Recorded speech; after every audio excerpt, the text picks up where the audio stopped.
एक छोटे से कस्बे में समीर नाम का एक लड़का रहता था। बचपन में ही उसके पिता की मृत्यु हो जाने के कारण परिवार की आर्थिक स्थिति बड़ी दयनीय थी।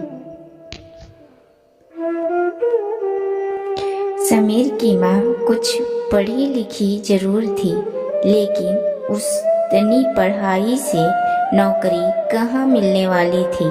सो घर घर बर्तन मांज कर और सिलाई बुनाई का काम करके किसी तरह अपने बच्चे को पढ़ा लिखा रही थी। समीर स्वभाव से थोड़ा शर्मीला था और अक्सर चुपचाप बैठा रहता था। एक दिन जब वो स्कूल से लौटा तो उसके हाथ में एक लिफाफा था।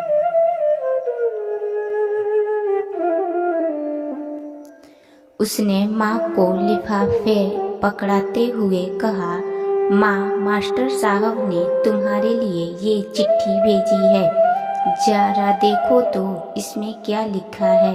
माँ ने मन ही मन चिट्ठी पढ़ी और मुस्कुराकर बोली,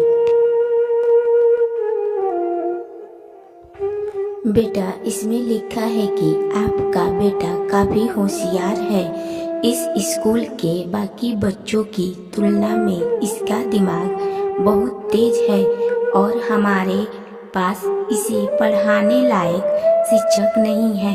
इसलिए कल से आप इसे किसी और स्कूल में भेजें।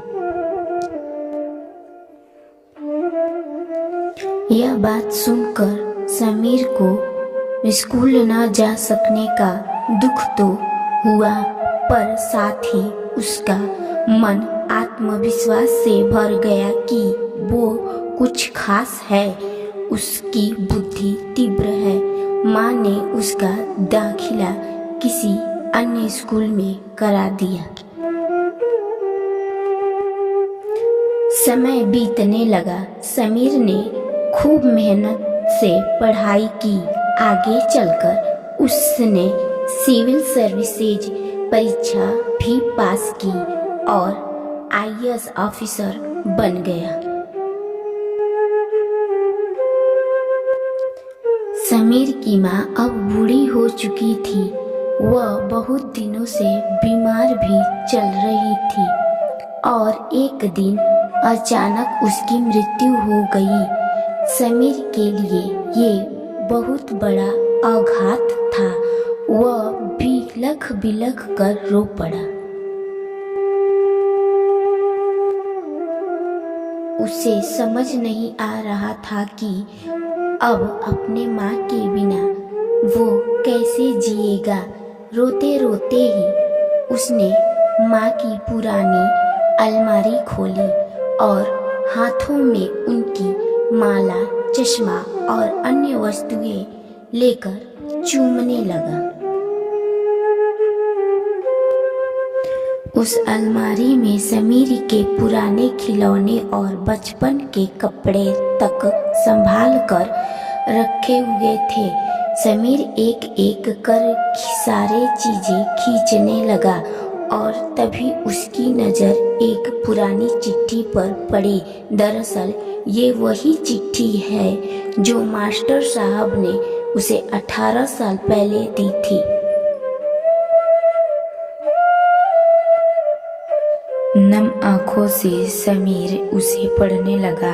आदरणीय अभिभावक, आपको बताते हुए हमें अफसोस हो रहा है कि आपका बेटा समीर पढ़ाई में बेहद कमजोर है और खेल कूद में भी भाग नहीं लेता है।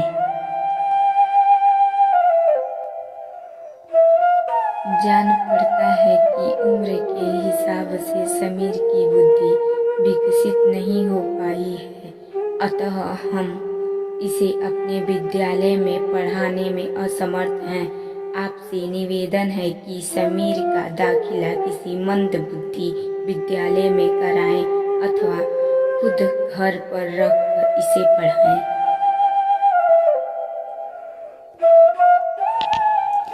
समीर जानता था कि भले उसकी माँ इस दुनिया में नहीं रही, पर वो जहाँ भी रहे उनकी ममता, उनका आशीर्वाद सदा उस पर बना रहे।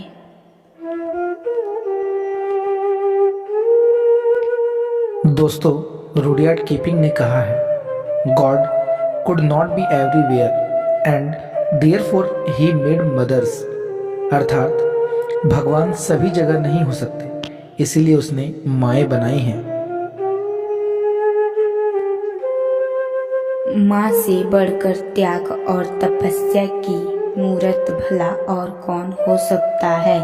हम पढ़ लिख ले, बड़े होकर कुछ बन जाए, इसके लिए वो चुपचाप न जाने कितनी कुर्बानियाँ देती हैं। अपनी ज़रूरतें मार कर हमारे शौक पूरा करती है। यहाँ तक कि संतान बुरा व्यवहार करे तो भी माँ उसका भला ही सोचती है। सचमुच माँ जैसा कोई नहीं हो सकता।